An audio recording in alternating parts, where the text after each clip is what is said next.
नमस्कार विद्यार्थी मित्रांनो, सुभाष अकॅडमीच्या चॅनलवर तुमचे स्वागत. तुम्ही रिसेंटली ऐकलं असेल किंवा बघितलं असेल, तपोवनमध्ये एक एन्व्हायरमेंटल प्रोटेस्ट सुरू आहे. तिथे जी साधुग्राम म्हणून जी व्यवस्था निर्माण करणार आहेत, म्हणजे आपले कुंभमेळ्याच्या निमित्ताने तिथे काहीतरी 1700 ते 1800 झाडं तोडली जाणार होती आणि त्या निमित्ताने काहीतरी एक प्रोटेस्ट तिथे तयार झालेला आहे. कारण की तिथला जो वर्ग आहे, म्हणजे नाशिकमधला जो एक सिटिझन आहे, त्याच्या विरोधात त्याला एक फार विरोध आपल्याला दिसून येतोय. तर ओव्हरऑल सोशलॉजीमध्ये जेव्हा आपण बघतो तर एन्व्हायरमेंटसुद्धा एक मुद्दा आहे. एन्व्हायरमेंटल सोशलॉजी पण आपला एक सब ब्रँच सारखीच आहे ना. जेव्हा आपण स्कोप ऑफ सोशलॉजी बघितलं होतं तर आपण बघितलं होतं की एन्व्हायरमेंटसुद्धा एक महत्त्वाचा भाग आपल्या सोशलॉजीमध्ये आहे. त्याचं रिझन असं की एन्व्हायरमेंट किंवा पर्यावरण याचा इम्पॅक्ट आपल्या सोशल स्ट्रक्चरवर, आपल्या संस्कृतीवर असतो आणि एन्व्हायरमेंटची जी हानी होते त्याचा पण इम्पॅक्ट वेगवेगळ्या कम्युनिटीजला होतो. आणि ओव्हरऑल आपण बघतो की जे प्रोटेस्ट वगैरे असतात, ज्याच्यामध्ये सोशल मुवमेंटचा जो पार्ट आहे आपल्या सिलेबसमध्ये, तिथे एन्व्हायरमेंटल प्रोटेस्टसुद्धा होतात. तर ते सुद्धा आपल्या याचा भाग आहे. तर आजचा हा जो मुद्दा आहे, याचं जे पॉलिटिकल कोनोटेशन जे आहे त्याच्याशी आपलं काही देणं घेणं नाही आहे. तिथे फक्त काय गोष्टी होत आहेत याचं बेसिक्स तुम्हाला माहीत असायला पाहिजे की 1700-1800 झाडं तोडण्यात येणार आहेत. ॲक्टर्स सयाजी शिंदे वगैरे असतील किंवा इतर जे ॲक्टिव्हिस्ट असतील ते सुद्धा तिथे फार ॲक्टिव्ह आहेत. त्यांचा तिथे विरोध त्यांनी दर्शवलेला आहे. आणि ओव्हरऑल आपण बघतो की इतर जे सिटिझनसुद्धा आहेत ते फार जागरूक आहेत या गोष्टीला घेऊन. आणि नाशिकमध्ये एक प्रोटेस्ट तिथे उभा राहिलेला आहे. आणि तिथे 2 मुद्दे आहेत की साधुग्रामसाठी ते बनवायचं एक त्यांचं चाललेलं आहे, याच्यासाठी आपल्या कुंभमेळ्यासाठी. आणि ओव्हरऑल एक हबसुद्धा तिथे, एक बिझनेस हबसुद्धा तयार करण्याचा तिथे प्रस्ताव आहे किंवा तो सँक्शन झालेला आहे. तर त्याचा पण विरोध आपल्याला दिसून येतो. तर आपण त्याचं एक पर्यावरणाच्या दृष्टिकोनातून किंवा सोशलॉजीच्या दृष्टिकोनातून आपण त्याला एक बघूया. तर यामध्ये आपण बघू शकतो की एक ट्रेडमिल ऑफ प्रोडक्शन म्हणून एक कॉन्सेप्ट आहे. म्हणजे आपण काही कन्सेप्ट जे आहेत सोशलॉजीचे, जे एन्व्हायरमेंटशी रिलेटेड आहेत किंवा एन्व्हायरमेंटल मुवमेंटशी रिलेटेड आहेत, ते बघणार आहोत. तर ट्रेडमिल ऑफ प्रोडक्शन हा एक पर्टिक्युलर कॉन्सेप्ट आहे. ठीक आहे, ट्रेडमिल ऑफ प्रोडक्शन म्हणून कॉन्सेप्ट आहे. ॲलन शॅनबर्ग यांनी दिलेला हा कॉन्सेप्ट आहे. यांचं काय म्हणणं आहे, आपण जी ट्रेडमिल तुम्ही बघितली असेल ज्याच्यावर आपण धावतो ना, तर आता आपल्याला माहिती आहे की एन्व्हायरमेंटचं फार नुकसान होत आहे, क्लायमेट चेंज होत आहे, इतके इम्पॅक्ट्स आपण बघतो आणि विविध ठिकाणी एक एन्व्हायरमेंटशी रिलेटेड गोष्टी सुरू असतात. तुम्ही दिल्लीमध्ये रिसेंटली प्रोटेस्ट बघितला असेल. तिथे हवेची जी एक झालेली आहे, क्लीन एअर, तिथे फार एक प्रिव्हिलेज झालेला आहे दिल्लीमध्ये. आणि इतरसुद्धा जगभरात असे प्रोटेस्ट सुरू असतात. तर आपण काय बघतो की सगळे अवेअरनेस वगैरे असूनसुद्धा तेच गोष्टी वारंवार चाललेल्या असतात, त्याच गोष्टी वारंवार चाललेल्या असतात. त्याच्यामध्ये काय बघतो आपण की जे कॅपिटलिस्ट प्रोडक्शन आहे हे फार पीकवर आहे. म्हणजे त्याचं एक प्रोडक्शन कन्सिस्टंटली सुरू असतं. जो नॅचरल रिसोर्सेस आहेत त्याच्यावर त्याचा भार पडतो आणि ओव्हरऑल आपण बघतो की त्याचं नुकसान जे आहे ते पूर्ण समाजाला त्याचं नुकसान भरपाई त्याची होते. आणि त्याच्याने काय होतं की फक्त एक काही लोकांनाच त्याचा प्रॉफिट होतो. ठीक आहे, तर ती जी एक ट्रेडमिल आहे ती कन्सिस्टंटली तशी सुरू राहते. तर हा एक फार महत्त्वाचा कन्सेप्ट आहे, ट्रेडमिल ऑफ प्रोडक्शन. हा तुम्हाला माहीत असायला पाहिजे. सोशलॉजीचे विद्यार्थी म्हणून एन्व्हायरमेंटशी रिलेटेड कन्सेप्ट आहे, हा तुम्हाला माहीत असायला. Suggest that capitalist economic system is characterized by relentless drive for growth. ठीक आहे, through continuous expansion of production and consumption which in turn leads to increased environmental degradation. ते जितकं एन्व्हायरमेंटल डिग्रेडेशन आहे ते वाढतच जातं. ठीक आहे, so that is treadmill of production. हे लक्षात ठेवता आलं पाहिजे, तुम्हाला थोडं माहिती असायला पाहिजे याच्याबद्दल. त्यानंतर आपण इंडियन जे काही थिंकर्स आहेत, इंडियन पर्स्पेक्टिव्हनी पर्यावरणाकडे बघणारे जे असे आपल्याकडे थिंकर आहेत त्यांच्याबद्दल आपण रामचंद्र गुहांचं नाव तुम्ही ऐकलं असेल. ठीक आहे, त्यांचं एक पॉलिटिक्स ऑफ लाईव्हलीहूड म्हणजे उपजीविकेचे पर्यावरणवादाचे राजकारण. आता त्यांचं म्हणणं आहे की जे वेस्टर्न किंवा इतर जे युरोपियन सेन्समध्ये जे एन्व्हायरमेंटलिझम होतं तिथे असं आहे की जे लोक त्यांचे लाईव्हलीहूड सिक्युअर्ड आहेत.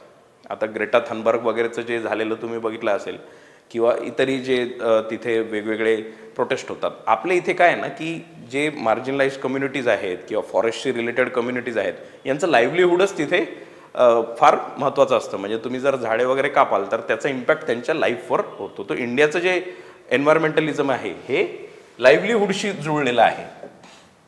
ते ॲस्थेटिक्सशी जुळलेलं नाही आहे तितकं. जितकं ते लाईव्हलीहूडशी जुळलेलं आहे तितकं ते ॲस्थेटिक्सशी जुळलेलं नाही आहे. ठीक आहे, हा मेजर फरक आपल्याला दिसून येतो. ठीक आहे, तर त्यांनी हे जे माईस हब जो आहे हा तिथे कन्स्ट्रक्ट करण्याचं तिथे काम चाललेलं आहे. तर ओव्हरऑल दिसतंय की एक सामायिक सामुदायिक संसाधनाचा संकुचित खाजगी किंवा राजकीय फायद्यासाठी केलेला बळी आहे. म्हणजे यांच्या नजरेतून आपण जर बघितलं तर एक असा हा बळी जातोय आपल्या, कारण की ती जी एक हे आहे अर्बन लंग म्हणून आपण त्याला म्हणूया.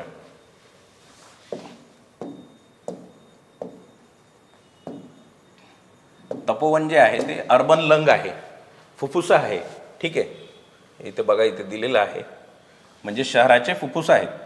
त्याला जर कापलं तर तिथल्या ओव्हरऑल कम्युनिटीवर फार जास्त इम्पॅक्ट त्याचा आपल्याला दिसून येईल. ठीक आहे, तर त्याला एक विकृती विकास म्हणून यांनी म्हटलेलं आहे, माल डेव्हलपमेंट. अशी डेव्हलपमेंट ज्याचा फायदा होणार नाही, त्याला विकृती विकास म्हणून त्यांनी म्हटलेले. हे टर्म्स थोडे आपल्या महत्त्वाचे आहेत. तर हे रामचंद्र गुहांचा पर्स्पेक्टिव्ह आपण इथे जोडण्याचा प्रयत्न केला. ठीक आहे, पुढे आपण बघूया. आपल्याकडे अजून थिंकर आहेत, माधव गाडगीळ आहेत, तुम्ही ऐकलं असेल त्यांचं नाव. ठीक आहे, माधव गाडगीळ कमिटी वगैरे तुम्ही त्या संदर्भात त्यांचं नाव ऐकलेलं असेल. तर ते काय बोलतात की decentralized governance and environmental democracy. Environmental democracy याचा अर्थ काय की जेव्हा तुम्ही असे मोठे निर्णय घेता ज्याचा इम्पॅक्ट पूर्ण समाजावर पडणार आहे, तर त्यामध्ये एक डेमोक्रॅटिक वेमध्ये त्याचा निर्णय झाला पाहिजे. म्हणजे तिथले जे सिटिझन्स आहेत, तिथले जे लोक आहेत, लोकल कम्युनिटीज आहेत, यांच्यावर जर त्या निर्णयाचा परिणाम होत असेल तर तिथे त्यांना त्या गोष्टीमध्ये इन्व्हॉल्व केलं पाहिजे. त्या डिसिजन मेकिंगमध्ये त्यांचा पर्स्पेक्टिव्ह बघितला पाहिजे. तर या पर्टिक्युलर याच्यामध्ये आपण काय बघतो की पर्यावरणीय लोकशाहीचे अपयश जे आहे, म्हणजे it's a failure of environmental democracy. Environmental डेमोक्रेसीचं फेलियर आपल्याला यामध्ये दिसून येईल. ठीक आहे, कारण की तिथे त्या लेवलवर चर्चा झाली नाही, त्यामुळे आपल्याला दिसून येतं की एक प्रोटेस्ट तिथे उभा राहिलेला आहे. ठीक आहे, so this was Madhav Gadgil यांचा पर्स्पेक्टिव्ह आहे हा. ठीक आहे, अजून आपल्याकडे आता मेधा पाटकर आहेत, नर्मदा बचाव आंदोलनशी जुळलेल्या. आता त्यांचं एन्व्हायरमेंटल जस्टिसशी त्यांनी जोडलं आहे. त्यांचा सत्याग्रह वगैरेचा आग्रह असतो. आता तिथे पण एक पीसफुल प्रोटेस्ट चाललेला आहे.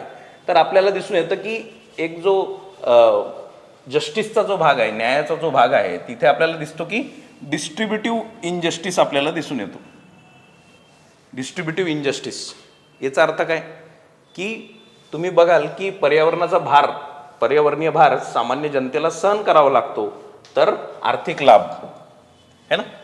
आता जो पर्यावरणाचं जे नुकसान होईल त्याचा सगळ्यांना एक त्याचा तोटा होणार आहे. म्हणजे तुम्हाला जर का चांगली हवा नाही आहे, तुम्हाला एक ओव्हरऑल जो आपला शहराच्या बाजूला जर फॉरेस्ट असतील किंवा असे झाडं असतील तर त्याचा एक चांगला प्रभाव आपल्या याच्यावर पडतो. आपल्या ओव्हरऑल आपली जी लिव्हिंग आहे, अर्बन लिव्हिंग आहे, त्याच्यावर चांगला प्रभाव पडतो. पण ते आपल्याला इथे दिसत नाही आणि एक डिस्ट्रीब्युटिव्ह इनजस्टिस आपल्याला दिसतं, कारण की याचा फायदा क्वचित लोकांनाच होतो. म्हणजे फार कमी लोकांना त्याचा फायदा होतो आणि इतरांना त्याचा फायदा होत नाही. तर दॅट इज डिस्ट्रीब्युटिव्ह इनजस्टिस. पुढे आपण बघू शकतो की प्रोसिजरल इनजस्टिस पण आहे. प्रक्रियात्मक अन्याय आपल्याला दिसून येतो. घाईघाईने घेतलेले पारदर्शक नसलेले निर्णय आणि प्रकल्पासाठी कमी विनाशकारी पर्यायांचा शोध घेण्याचे अपयश आहे आणि लोकांच्या न्याय प्रक्रियेच्या अधिकाराचे उल्लंघन करते. म्हणजे ओव्हरऑल एक प्रोसिजरल इनजस्टिस सुद्धा आपल्याला इथे दिसून येतं. कारण की आपण बघतो की आपल्या कॉन्स्टिट्यूशनमध्ये आर्टिकल 48A असेल है ना, त्याच्यामध्ये आपल्याला एन्व्हायरमेंटची प्रोटेक्शन आपण करायला पाहिजे हे सांगतात. अजून आर्टिकल 21 थ्रू आपण राईट टू एन्व्हायरमेंट वगैरे आपण मान्य केलेलं आहे, तर ते सुद्धा आपण इथे मिस आउट करतो. ठीक आहे, तर ओव्हरऑल आपण बघू शकतो की मेधा पाटकरांचा जो एक एन्व्हायरमेंटल जस्टिसचा जो मुद्दा आहे तो इथे फार रेलेव्हंट आपल्याला दिसून येतो. आणि जे एक एन्व्हायरमेंटल मुवमेंट्स आहेत, चिपको मुवमेंट असेल है ना, तर एक मुवमेंट जे आहे, मुवमेंटचा जो एन्व्हायरमेंटशी रिलेटेड जो स्कोप आहे तो सोशलॉजीचा फार महत्त्वाचा भाग आहे. एक न्यू सोशल मुवमेंट्समध्ये आपण त्याला कॅटेगराईज करतो बऱ्यापैकी. जे न्यू सोशल मुवमेंट्स आहे ते एन्व्हायरमेंटल मुवमेंट्स त्याचा एक प्रायमरी एक आहे एक्झाम्पल त्यामध्ये आपल्याला दिसतं. ठीक आहे, अजून आपल्याला याच्यात पर्स्पेक्टिव्ह आहेत. पर्स्पेक्टिव्ह म्हटल्यापेक्षा एक डीप इकॉलॉजीचा एक कन्सेप्ट आहे. हा फार इम्पॉर्टंट कन्सेप्ट आहे. याला तुम्ही कुठेतरी कोट करू शकता तुमच्या एसेमध्ये म्हणा किंवा एन्व्हायरमेंटशी रिलेटेड ज्या ॲस्पेक्ट्स आहेत ऑर्ने नॅस म्हणून एक आहेत, त्यांनी एक इकॉलॉजीमध्ये त्यांचं काम आहे, नॉर्वेजियन ते आहेत. त्यांनी काय म्हटलंय की living beings have inherent value independently of the utility. म्हणजे आता आपण ह्युमन बिंग्स आहे आपण, आणि बाकी सुद्धा जे लिव्हिंग बिंग्स आहेत, आता ते जरी आपल्या कामाचे असतील किंवा नसतील, पण त्यांची तशी पण एक इनहेरंट व्हॅल्यू आहे. तर ती व्हॅल्यू आपण त्यांना देणं गरजेचं आहे. तर त्यांचं म्हणणं आहे की त्यांची जी फिलॉसॉफी आहे की आपल्याला anthropocentrism human centred thinking to ecocentrism, where every living entity is recognised as having its own worth.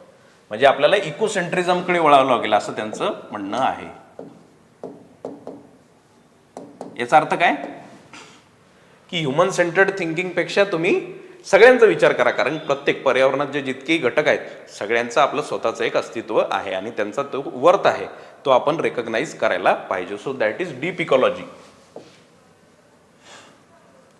ठीक आहे, हा डीप इकॉलॉजीचा कन्सेप्ट सुद्धा तुमच्या लक्षात आला पाहिजे. आणि ओव्हरऑल आपण बघतोय की जे क्लायमेट चेंजचे इश्यूज असतील किंवा क्लायमेट चेंजशी रिलेटेड बरेच इश्यूज असतील की आपले आईस मेल्टिंग आहे किंवा इतर सुद्धा जे चेंजेस होत आहेत, फार ॲब्रप्ट चेंजेस होत आहेत. म्हणजे आपण बघतो की खूप जास्त थंडी पडते किंवा खूप जास्त आपल्याला समर्स खूप आपले स्ट्रॉंग झालेले आहेत. तर या सगळ्या गोष्टी आपल्याला दिसून येतात. तर ओव्हरऑल आपण एन्व्हायरमेंटशी रिलेटेड काही गोष्टींबद्दल आपली जागरूकता वाढली पाहिजे. आणि सोशलॉजिकल सेन्समध्ये जेव्हा आपण त्याला बघतो तर हे जे कन्सेप्ट्स आहेत, ट्रेडमिल ऑफ प्रोडक्शन असतील, डिस्ट्रीब्युटिव्ह जस्टिसचा जो भाग आहे किंवा एन्व्हायरमेंटल जस्टिसचं जे फेलियर आपल्याला कधी कधी दिसून येतं, आणि आपण बघतो की ज्या कम्युनिटीज आहेत त्यांच्यावर खूप या गोष्टींचा परिणाम होतो. म्हणजे रिसोर्स एक्स्ट्रॅक्शनसाठी आपण ज्या गोष्टी करतो तिथे जे आसपासच्या कम्युनिटीज असतात त्याच्यावर खूप त्याचा इम्पॅक्ट होतो. आता युरॅनियमचं जे एक्स्ट्रॅक्शन आहे, युरॅनियम एक्स्ट्रॅक्शनमुळे झारखंड बिहारच्या त्या पट्ट्यामध्ये बऱ्याच आपण याला बघतो की फार इम्पॅक्ट झालेला आहे. कम्युनिटीजमध्ये बरेच जे लहान मुलं आहेत त्यांच्यावर त्याचा इम्पॅक्ट झालेला आहे. आणि ह्या गोष्टी वारंवार आपल्याला वेगवेगळ्या ठिकाणी दिसून येतात. आपण आरेचा प्रोटेस्ट पण बघितला होता, आरे प्रोटेस्ट, कारण की ते पण एक अर्बन लंग सारखे होते मुंबईसाठी.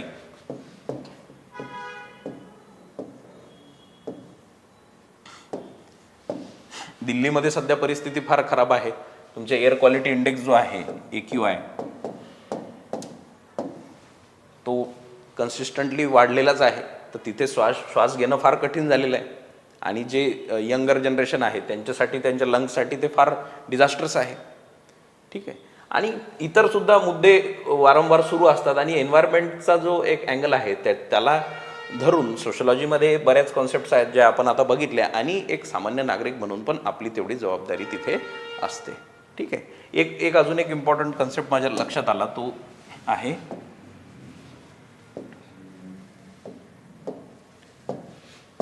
Ecological citizenship.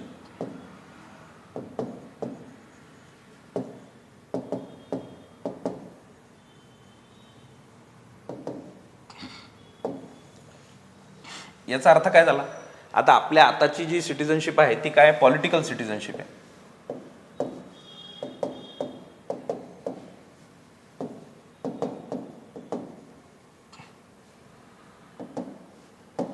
कारण की जशी बॉर्डर चेंज झाली तसं आपलं सिटिझनशिप आपल्याला, म्हणजे आपण आपली एक सिटिझनशिप कॅरी करतो, आपली एक नॅशनॅलिटी आहे आपली. पण इकॉलॉजिकल सिटिझनशिप जी आहे ही सगळ्यांसाठी सिमिलर आहे.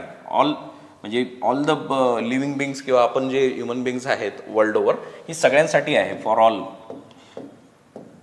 याचं रिझन काय की इकॉलॉजिकल इम्पॅक्ट हे काही बाउंड्री त्याला थांबू शकत नाही. म्हणजे एका पर्टिक्युलर रिजनमध्ये झालेला इम्पॅक्ट हा दुसरीकडे पण तितकाच होतो. आता तुम्ही मध्ये बघता की वेगवेगळे असे जे गोष्टी दुसऱ्या रिजनमध्ये जरी घडलेल्या असल्या तर त्याचा इम्पॅक्ट आपल्याला आपल्या इथे सुद्धा दिसून येतो. किंवा दुसऱ्या आफ्रिकन कंट्रीजमध्ये काही झालं तर ते दुसरीकडे दिसून येतं. तर ह्या म्हणजे जो त्याचा बॉर्डर्सचा काही रोल राहिलेला नाही आहे तो. So we should have an ecological citizenship. Ecological citizenship is where when we think of nature as a single entity and we cannot disturb its balance. ठीक आहे. So we all are citizens of the world and ecological citizenship is our primary citizenship. तर हा नवीन concept सुद्धा आपल्याला माहीत असायला पाहिजे. ठीक आहे. तर या पर्टिक्युलर टॉपिकच्या संदर्भात आपण डिस्कशन केलं. इतरही जेव्हा असे नवीन काही गोष्टी होत राहतील त्याचं सोशलॉजिकल जे अंडरस्टँडिंग आहे, ॲनालिसिस आहे, ते आपण करत राहू. ठीक आहे.